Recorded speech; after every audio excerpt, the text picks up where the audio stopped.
The dust has settled, the cars have been washed, they've all been prepped to go again, and we did all this on this new concept that AWSR brought out to us at the start of the year, being this WOW series. We finally had our first round. What did we make of it? Well, I'm going to go ahead and say it was a huge success. It was a shame we didn't get the car count, but it is what it is. For the guys who were there, it made them all worthwhile. As you know, we got 34 cars from Queensland, New South Wales, South Australia, Northern Territory, Tasmania. I'm even going to go ahead and acknowledge the guys from ACT because it was cool to see them ones make a trip too. They all came to the high banks of Toowoomba, known as the Hi-Tec Oils Toowoomba Speedway for round one. The build up to this event was interesting to say the least. It was sort of up in the air what was happening. The information sort of coming out in dribs and drabs, but I tell you what, the organisers made the right call in getting the man who could turn this idea into a full-blown promotion, and that was Wade Ornger. I'm probably not the only one going to say this, and yeah, thank you, Wade, from the bottom of my heart to see all the promotional videos you've been sending out during the event and after the event. It's been great to see. Yeah, there's a reason why you're the man behind the plan, so it's good to see it. On Friday night, the series had its launch at the Tailgate Sports Bar and Grill, and from all reports, everyone said it was a huge success. And yeah, so it was good to see. Got some photos of that and all the rest. Come Saturday morning, that's when the pits started to get filled up with all the contracted teams and the posse coming ready to do battle. Walking through the pits, and it was obvious that the level of presentation in these wingless division has really been kicked up a stack of notches. So many impressive cars in the division now, they can even give those things with wings a run for their money on presentation. It was really good to see the teams, not only with these cars looking $1 million, but the teams with their team shirts, the transporters, like I'm talking everything. It looked wow. It did look wow. Also, a cool thing was to see the kids with their parents in the pits. We had Scott Thompson with his two children, Willow and Charlie. I know everyone loves that picture of Charlie there sitting in the left rear watching his Paw Patrol videos. That was awesome to see. Sammy Walsh also had his young fella Ricky with him on hand to support his dad. And you had Jason Bates being watched over very closely by Maddie, who was making sure her dad was putting all the right touches on that N41. And it was genuinely amazing to see. The drivers with these kids, it took so much pressure off the family unit by having the family together in the pits. You didn't have to worry about the mums and the kids up on a hill or exposed to the elements throughout the whole course of the day while you're racing. They're all there. They're all helping, scrape mud or, in Charlie's case, just having a ball in that left rear. But it was really good to see. So hats off to Hi-Tec Oils Toowoomba Speedway for allowing the kids in the pits. Awesome incentive, and I really hope Speedway Australia and other tracks get on board with this across the country. It was great to see. The quad bikes, the quad bikes. All right, at first the quad bikes were a bit of a Wild West thing, but it didn't take long for them to get in sync to work out where we had to park them and what our format was and picking them up, that it became almost like they've been doing this method for years. The parking bay reminded me a bit of a local cafe where the cyclists pull up for their almond milk green chai latte with extra veganism. But it was all good. Everyone got along and everyone was there to help each other. We definitely did not have 34 quad bikes in the pit area, but it didn't matter. Everyone was there to help anybody. So that was really good. Hats off to all the quad bike riders for doing their job. It was great. Of course, we couldn't have a big event like this without having some kind of controversy, and I mean that loosely. Anyway, a team motor was tested using their New South Wales whistle tester and was found not to be legal. However, the team retested using their state's whistle tester and was found to pass with flying colours. Now, I'm not technically technical, so I won't comment except for to say I'm just glad it all got sorted and we all could go racing. That's what we were there for at the end of the day. All right, guys, we're going to move on to wheel packing now. For me personally, this was when I saw the magnitude of what we were going to witness that night. That's where we saw the NT1 rolling around with the N41, with, for example, the V2 there, the S11, the S26, the NX47. We all saw these guys rolling next to each other, and you just realised, right, this was almost what we saw at Lismore. Like, this is going to be almost an Australian title again. Okay, like, it was just incredible to see. Plus, don't get me wrong, it's great to see those cars out in that clay just rolling around. It just, I don't know what it is, it gets me excited. You just know you're going to be in for a good race. So, yeah, the wheel packing, it just showed it was a bit of a calm before the storm almost. And in the heat races, they were action-packed. They were just incredible. In the first heat, we had a couple of cars go flying, all the rest. One of the contracted drivers went to the infield with a slash left rear, and it made, it sort of threw a spanner in the mix for them, and it brought together the whole drama. Storylines, I guess you could bring out of a series that you needed to keep this thing sort of action-packed and just bursting at the seams. But getting the heat win, the first official WOW Series heat win was Liam Atkinson in the Q80. Well done to him.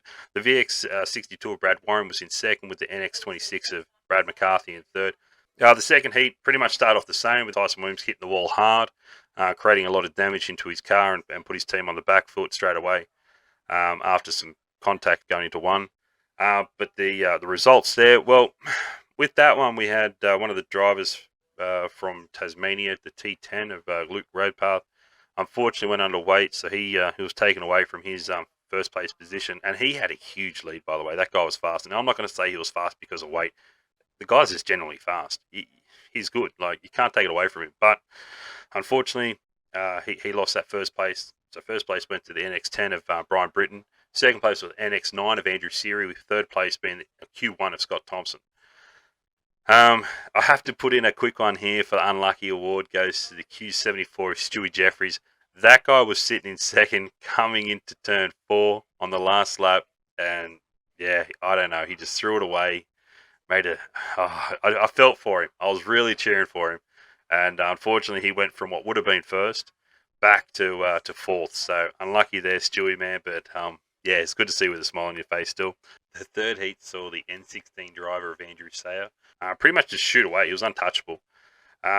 Thankfully, that one there, they all finished the race. There was no accidents, no damage. Andrew Sayer in the N16 was first, home with the V2 of Christopher Temby in second, and third place was the NT1 of Blake Walsh. This was just starting to set the tone of how this whole night was going to play out. In Heat 4, you had the Q1 of Scott Thompson taking the win quite convincingly with the N75 Bailey Goodwin, one of the posse guys. He was starting to show some form, show how fast he was. So that was good to see. The NT5 of Daniel Goldani was proving that long drive from Darwin was well worth it. It was good to see him there in his new car. In the fifth heat, you had Tyson Williams get the win. That was good for him to turn around his fortune after the first heat there, or his first run. In second place was the S26 of Ryland Furler, and in third place was the V11 of Matthew Simmons. In the sixth heat, this is the one that pretty much got me going. Hang on a second. You had the NX 47 there of John Egan. Now, all throughout the racing, a lot of these cars were just ploughing, especially through 4. They'd set up nice into 3, hit 4, and it just ploughed like a dump truck. His car was one of the first cars I saw that rotated nicely around round 4, and in doing so, he set the fastest lap of the heats, which is a 13.9.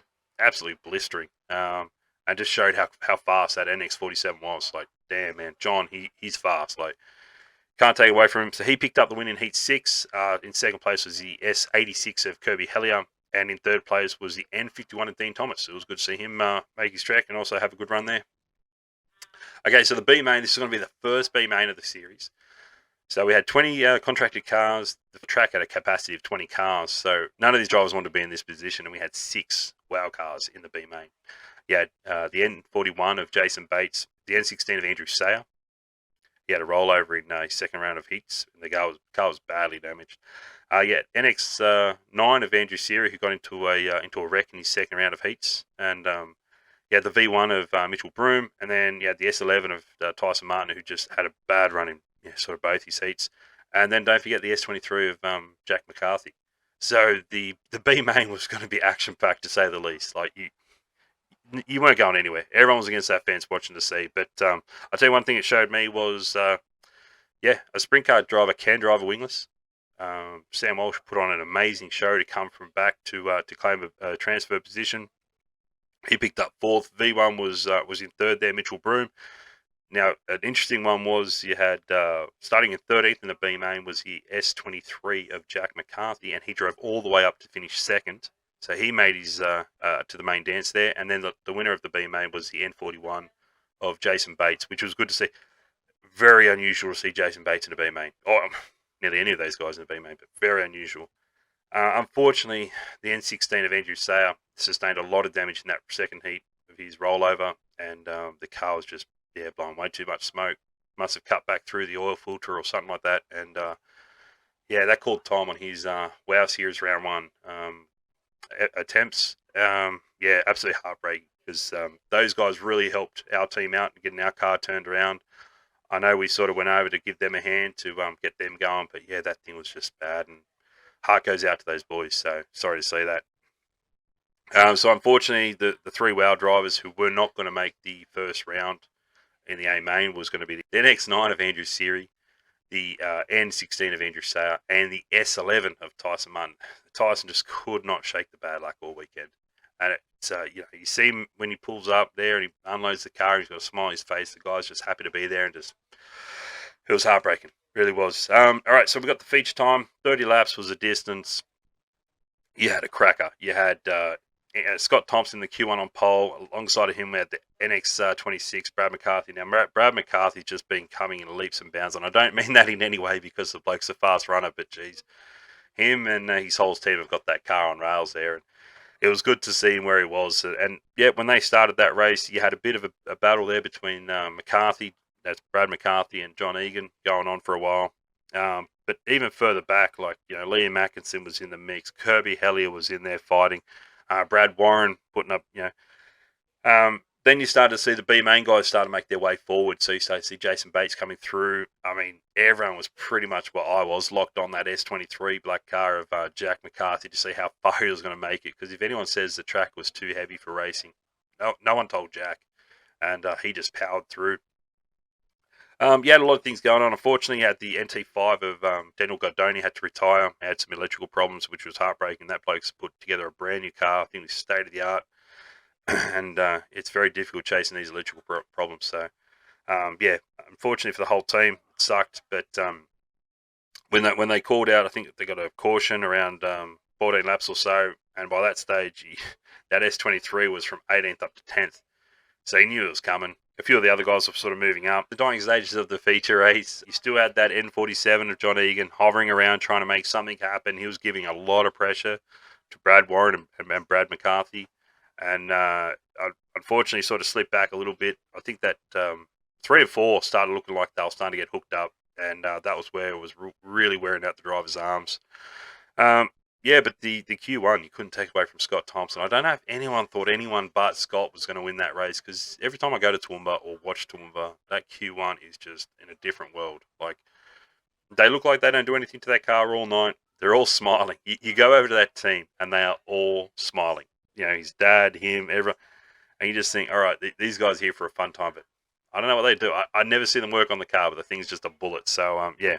After 30 laps, we had Q1 Scott Thompson got the win. Well done to him for taking out the first round of the WOW Series. In second place was Brad Warren in the VX62. And in third place, NX26 of Brad McCarthy. So that was well done to him. I do want to take a note to say that the S23 of Jack McCarthy managed to pass the 47 or an NX47 of John Egan to claim fourth. So that was a tremendous job by Jack McCarthy. He won the hard charger. And the highest posse driver was the N18 of Sammy Walsh. So well done to him as well. Once it was all said and done, all the photos and all the rest were done, it was pretty cool. Sort of got to go around, have a beer with a lot of the teams and have a chat to many of the drivers. Feedback from everyone was a great success. Everyone's glad they made the effort. Everyone's glad they put in the expression of interest to get onto the series. I didn't get a chance to speak to Scott Yallop at all. I know he was very busy. But I did catch up with Jason Bates because he's Jason Bates, one of the guys behind the scenes trying to make this happen, as well as Daniel Gardoni. Both of them are related. Cannot say highly enough how much the series started off to a great start. And it's all looking up from here. So we're going to roll on to round 2. It's going to be at Sydney on the 14th of December. I cannot wait. We don't have to travel as far for that one, but it'll be interesting to see how we end up. I look forward to the next round coming up. It's going to be good to see everyone again. I get a lot of compliments about this show, so I'm just trying to do it to make everyone feel like we all sort of know each other in the pits rather than not know. So I felt like that. Well, I got told that that sort of helped. A lot of people sort of knew of each other by watching their show, their episode. I will be reaching out to a fair few drivers. I've spoken to you guys now, so you're on my you're in my line of fire. We'll be catching up with a few drivers before the next round. I would ideally like to get all the contracted drivers to come in here and have a chat. And also, we're going to catch up with Scott Thompson. He wants to come back on and tell us how much he's going to downplay how good he was at Toowoomba. But nevertheless, guys, thank you very much for tuning in. Don't forget to comment and share the love for this show. If you've got any suggestions, please hit me up. More than happy to listen. And until then, I look forward to having a beer with you boys at round 2. So I'll see you then. Take care. Bye.